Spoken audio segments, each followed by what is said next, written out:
everybody, Laura here for Simon Says Stamp. Thank you so much for joining me today. I have a fun project to share with you using a couple of the new goodies from the Fresh Bloom release, starting with the Decorative Segments Stencil. And you see that row of rainbows right there? As soon as I saw it, I knew it was destiny. It was destiny. So I'm going to do a whole rainbow panel, just a whole happy rainbow panel. And I got a panel of Nina Solar White, taping down the stencil with Post-it tape. I got some copy printer paper, using that at first, but I ended up switching to a better solution.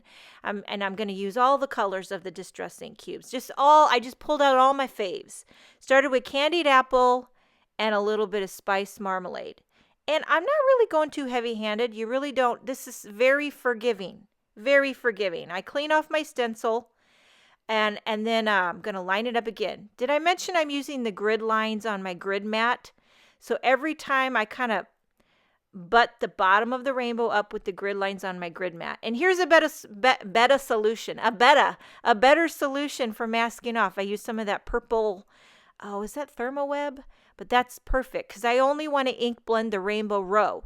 Now, of course, you could use this Decorative Segments stencil in many ways. You don't have to mask off only the rainbow row. You could do all the cool little patterns, or you could mask off each of the patterns individually. And man, talk about options.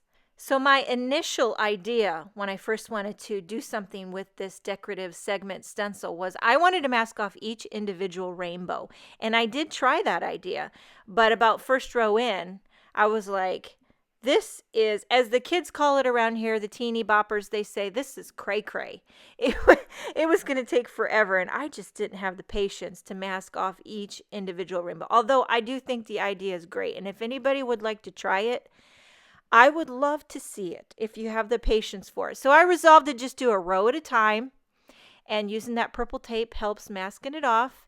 And I'm kind of working my way, through the Roy G. Biv order. Each time I take off my stencil, I kind of wipe it down. First, I wipe it down with my absorber or your stamp chamois, what have you, and then I wipe it with a dry paper towel. You ever get your stencil wet and then you lay it down and it gets that wetness on your card? And then your card, which was halfway done, is now ruined.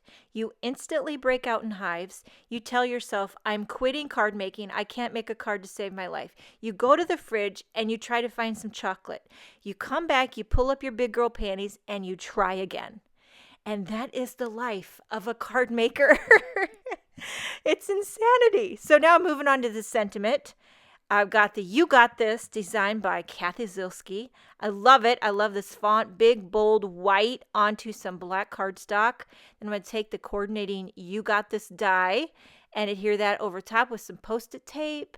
I take it off camera, run it through my Gemini Junior, and look it.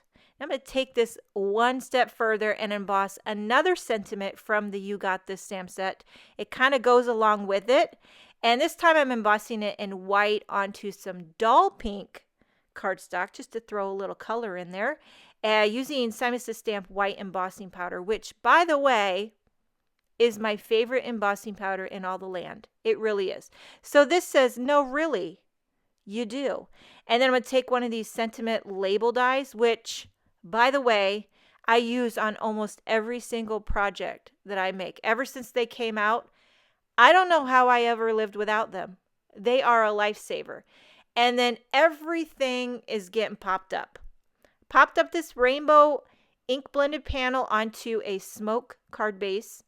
Popping up the You Got This. And then popping up the little sentiment strip. And then to finish it off, whether you need it or not, whether you like it or not, a few little sequins here and there. It's not, this card doesn't really need embellishments, but does apple pie need whipped cream? Do French fries need ketchup? You know what I'm saying? So this card is finished. I hope you enjoyed this video. Thank you so much for joining me. And hey, you got this. No, really, you do. Have a wonderful day, and I will see you next time.